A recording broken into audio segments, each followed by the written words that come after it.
ఓటమితో పులివెందుల శాసనసభ సభ్యులు మాజీ ముఖ్యమంత్రి జగన్మోహన్ రెడ్డి అయోమయంలో ఉన్నారని టీడీపీ రాష్ట్ర ప్రధాన కార్యదర్శి ఎండి నజీర్ విమర్శించారు. టీడీపీ కార్యాలయంలో జరిగిన పత్రికా సమావేశంలో మీడియాతో మాట్లాడుతూ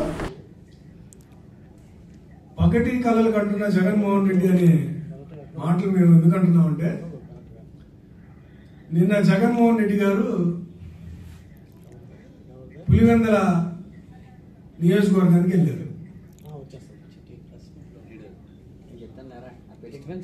మన మాజీ ముఖ్యమంత్రి వర్యులు రాజశేఖర రెడ్డి గారి వర్ధంతికి వారి యొక్క సమాధి ఇడుకులపాయలో ఉంది కాబట్టి అక్కడ నివాళులు అర్పిస్తానికి వెళ్ళారు. సరే, అంతవరకు బాగానే ఉంది. అక్కడి నుంచి ఆయన ఒక నియోజకవర్గంలో లింగాల మండలం నల్లపురెడ్డి వారి పల్లె, నల్గొండ వారి పల్లె అంటే పంచాయతీలు, ఇది గ్రామాల్లో రోడ్ షో అంట. నాకు ఆశ్చర్యం వేసింది.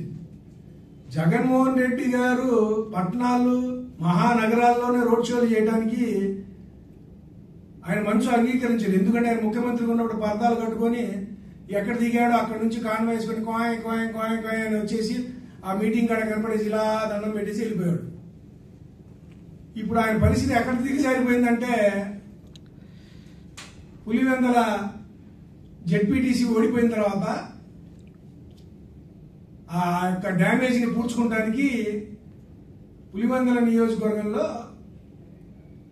పంచాయతీలు గ్రామాల్లో కూడా రోడ్ షో చేసేస్తున్నాడు. జనాలు కూడా లేరు.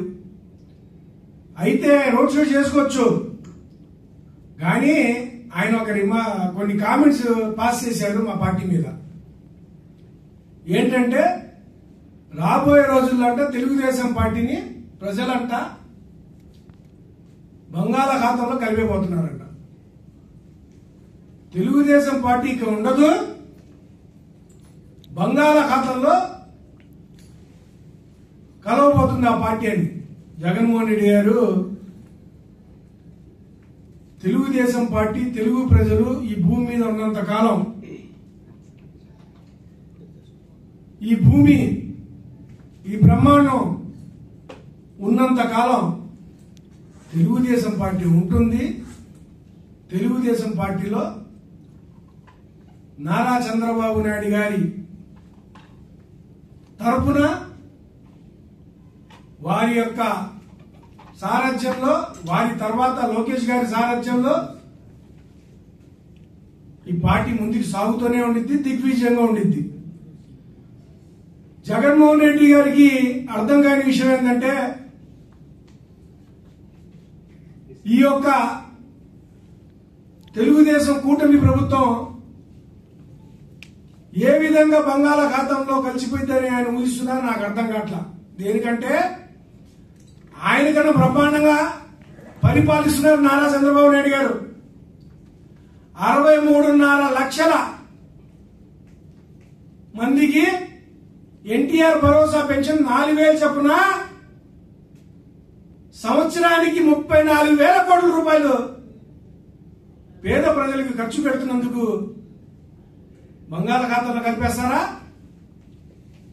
46 లక్షల మందికి రైతులకి నువ్వు గతంలో 13,500 అన్నదాత సుఖీభావ కింద ఇస్తే దానికి 6,500 జోడించి సంవత్సరానికి 20,000 చొప్పున మొదటి విడతగా 46 లక్షల మందికి 7,000 రూపాయలు రైతులకి పంట సాయం కోసం పంట వేసుకున్నందుకు ఇచ్చినందుకు బంగాళాఖాతంలో కలుగుతారా?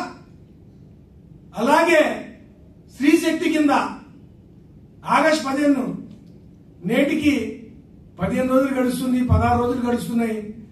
2.5-3 కోట్ల మంది మహిళలు, మా అమ్మలు, అక్కలు, చెల్లెళ్ళు ఫ్రీ బస్ ప్రయాణం రాష్ట్రం మొత్తం తిరుగుతూ